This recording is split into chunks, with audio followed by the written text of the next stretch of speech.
Welcome to my corner of the internet. I'm the House Hacker, and today I want to talk to you about Afghanistan and dark money and how it's all tied together.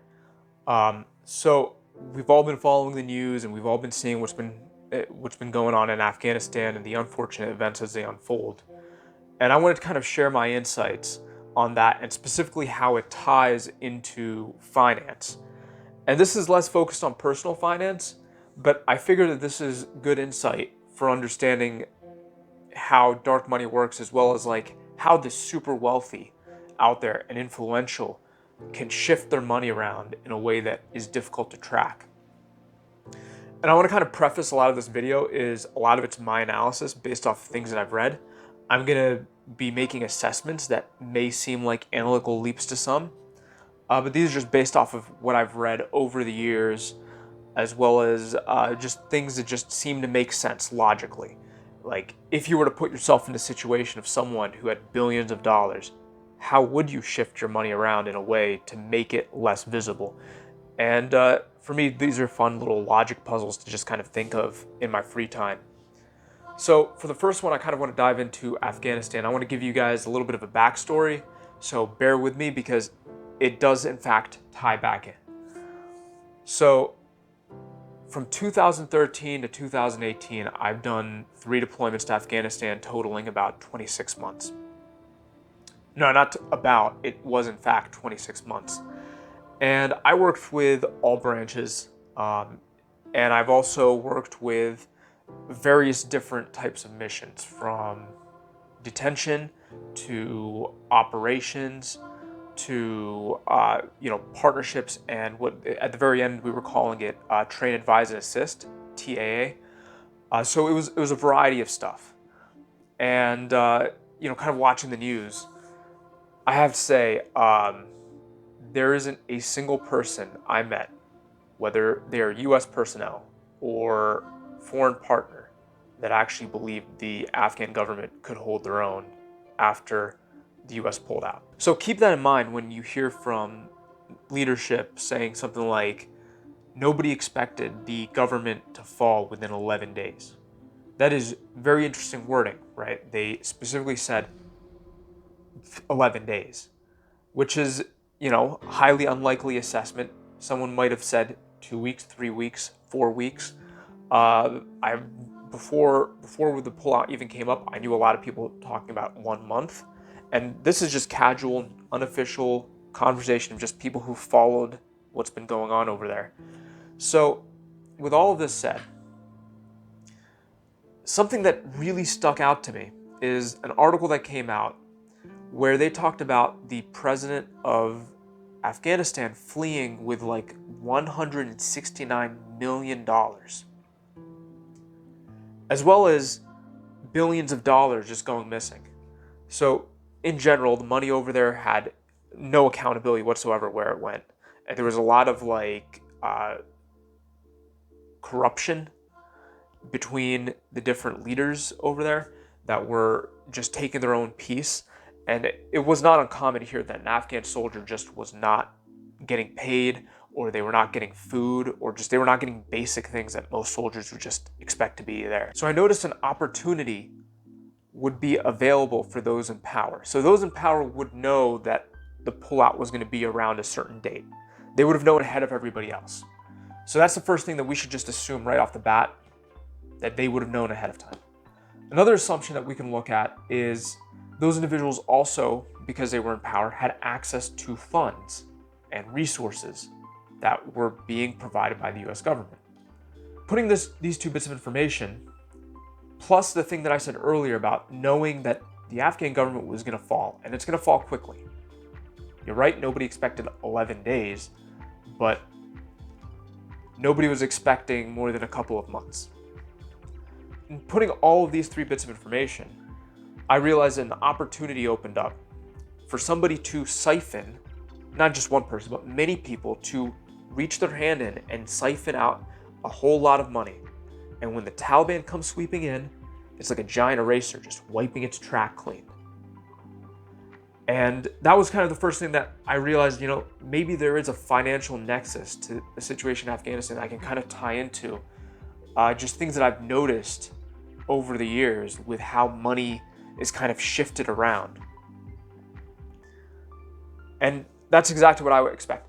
Now, I haven't seen any evidence for this, and quite frankly, you wouldn't, because again, the Taliban is like a giant eraser. Once the Taliban took control over an area where money or resources are, the chain of custody is broken. Well, there never was a chain of custody, but it's permanently been wiped clean.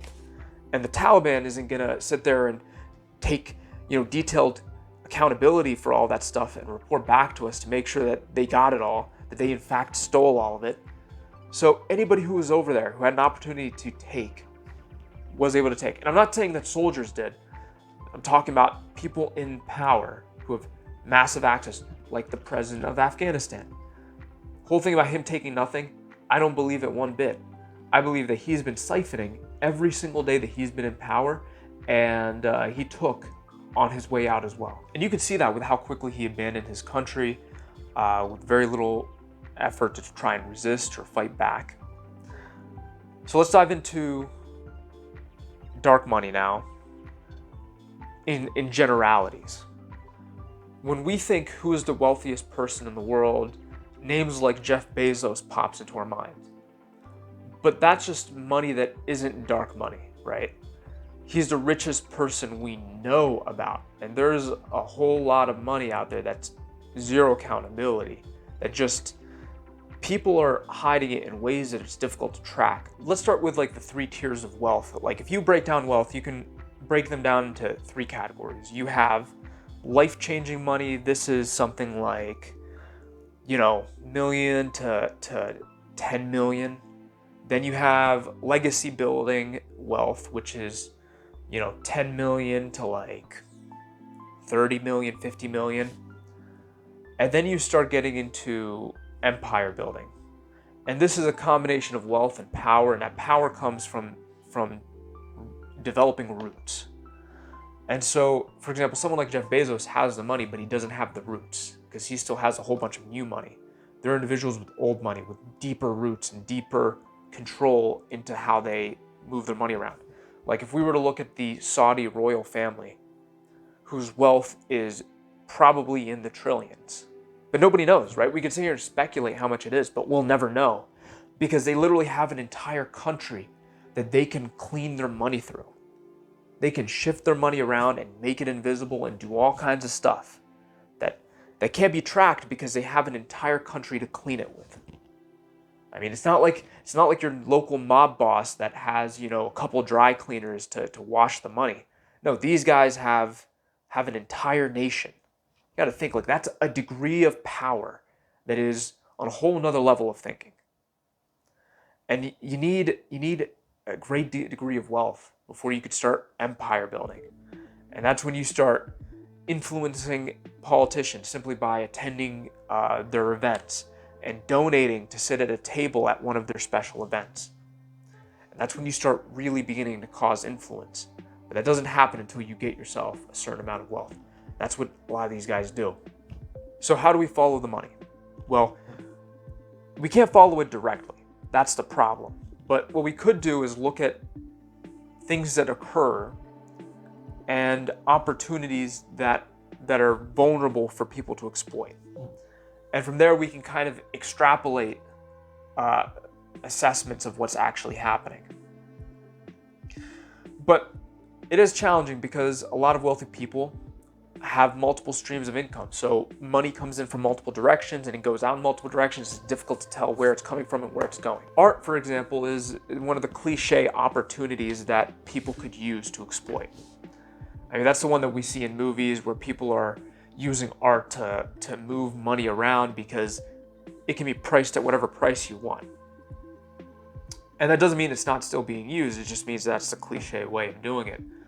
Other ways include things like book deals. Again, this is not based on any direct evidence I've seen. This is just based off of things I've observed and I've drawn my own analytical assessments of. Another one is speaking gigs, where you hire someone to come and speak, and they can charge pretty ridiculous amounts of money. I mean, I've heard of people charging upwards of $100,000 to sit down to speak at a conference somewhere for what, 1-2 hours at most.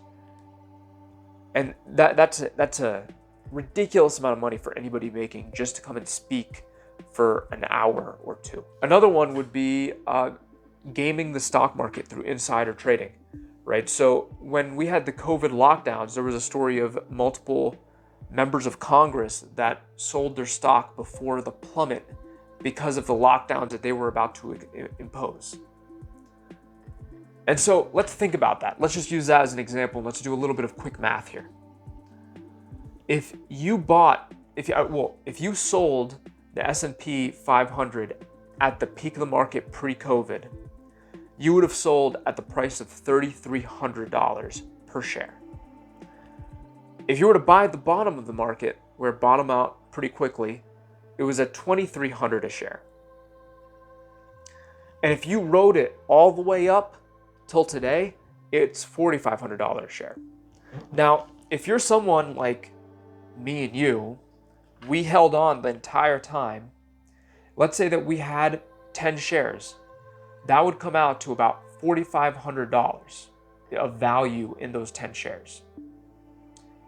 But if you were someone who sold at the top, bought at the bottom, and then rode it to the top, you'd be sitting at something in the 60s, 63, 64,000. That is a 33% boost in income that that you would get by doing that nobody else can do.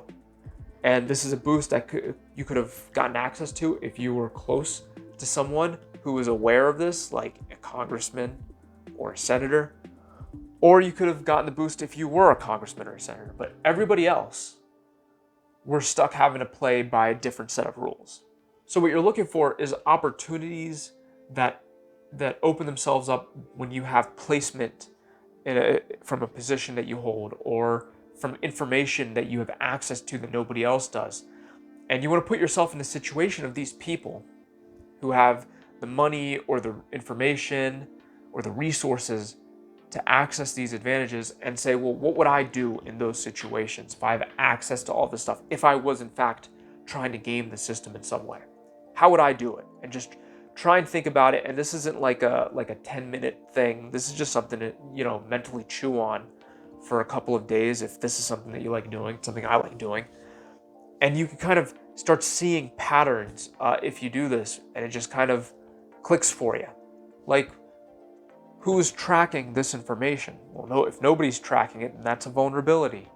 Or what are the repercussions if I were to get caught doing this? And if they're relatively minor, you can see that some people might be further encouraged to do it, right? Like the congressmen and senators that did the insider trading, I didn't hear about a single consequence.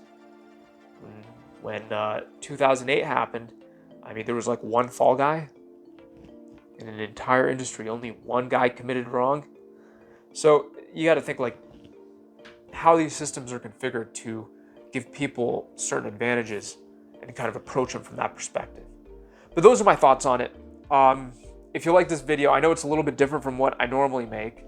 I wanted to kind of just make this a little bit of a change of pace and just see if we can include some analytical work in addition to finance, because it's related, but not like related to how to improve your finance, but to help you understand how some other people, maybe more well off than you and I, are kind of leveraging their money to do some interesting stuff. If you like the video, please like, comment, and subscribe below. Share this channel, share this video, help it grow. We hit 40 subscribers yesterday, and I'm super excited about that. So thank you for watching, and catch you guys next time.